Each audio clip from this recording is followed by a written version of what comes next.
Halo, Joseph Emmanuel di sini, si anak psikologi yang siap jadi teman berpikir tentang topik-topik sekitar kesehatan mental dan psikologi.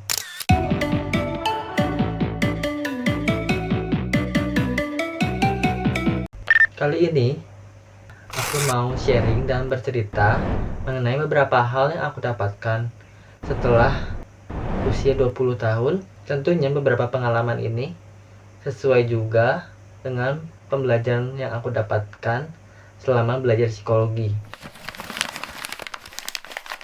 Yang pertama adalah jadi realistis.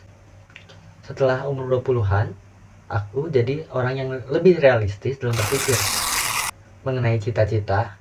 Kita semua pasti punya cita-cita. Nah, cita-cita yang tinggi tentu baik. Tidak salah juga punya cita-cita yang spesifik. Tapi yang bermasalah adalah ekspektasi. Ekspektasi membuat kita tidak sadar ataupun seperti terlalu jauh membayangkan hal yang masih jauh dibanding terus memikirkan hal yang belum terjadi dan masih jauh. Yang lebih baik adalah kita mempersiapkan diri dengan melatih diri kita dengan skill-skill yang dibutuhkan sesuai dengan cita-cita kita. Karena cita-cita identik dengan profesi ataupun pekerjaan yang kita inginkan di masa depan, tentunya membutuhkan suatu skill atau kemampuan. Maka kita perlu melatih skill-skill yang berhubungan dengan profesi yang kita inginkan dan terus mengasahnya sehingga jadi lebih baik. Yang kedua adalah mimpi ternyata bukan kenyataan. Kalau sebelumnya cita-cita lebih mengarah kepada suatu pekerjaan atau profesi yang ideal bagi kita, mimpi biasanya lebih abstrak, seperti pencapaian-pencapaian, hal-hal yang ingin kita miliki ke depannya, seperti misalnya rumah, mobil, ataupun liburan impian yang kita miliki. Tapi yang perlu kita tahu adalah impian atau mimpi itu bukan yang mendatangi kita, tapi kita harus mendatangi mereka atau mengejar mimpi-mimpi tersebut. Jadi kita harus memiliki usaha yang lebih untuk mendapatkan mimpi tersebut. Yang ketiga, proses itu penting. Proses adalah bagian yang harus dinikmati saat kita mau mencapai impian, mimpi, atau cita-cita yang kita punya. Memang, kadang-kadang memang proses itu tidak nyaman. Ada proses belajar, ada proses gagal, memperbaiki diri, ataupun hal-hal lain yang tidak nyaman yang membuat kita kadang-kadang menyerah. Tapi ternyata memang dunia mengajarkan kita untuk melakukan hal tersebut. Jadi, yang aku pelajari adalah menganggap proses itu sebagai waktu dan latihan. Yang keempat adalah mengenali diri.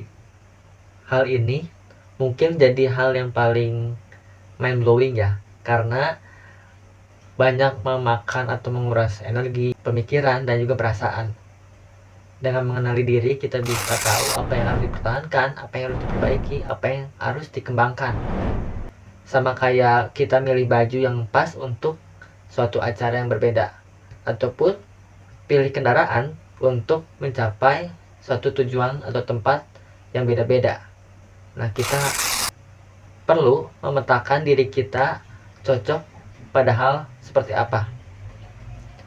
Ada kalanya kita perlu menyerah karena kita menyadari batasan diri kita. Adapun kalanya kita perlu memperbaiki diri dan terus bertahan karena kita tahu kita perlu berkembang pada satu hal ini. Nah, menentukan batasan ini terkadang memang kita perlu mengerti atau memahami diri kita terlebih dahulu. Yang kelima adalah happy harus diusahakan setiap hari.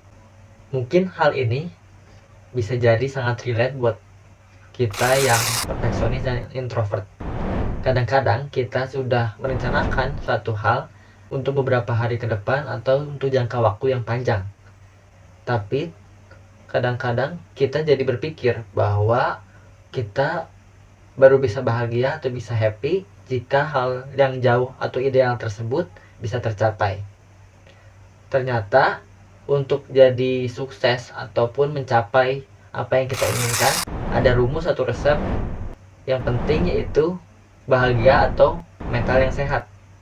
Nah, makanya kita perlu untuk memberi waktu kita istirahat ataupun reward setiap harinya agar kita bisa terus produktif setiap harinya. Nah, itu tadi 5 hal yang aku dapetin selama pengalaman aku setelah umur 20 tahun. Kalau yang penasaran kenapa harus 20 tahun, nanti aku akan bahas di video selanjutnya. Buat yang sudah menonton, terima kasih. Salam sehat mental.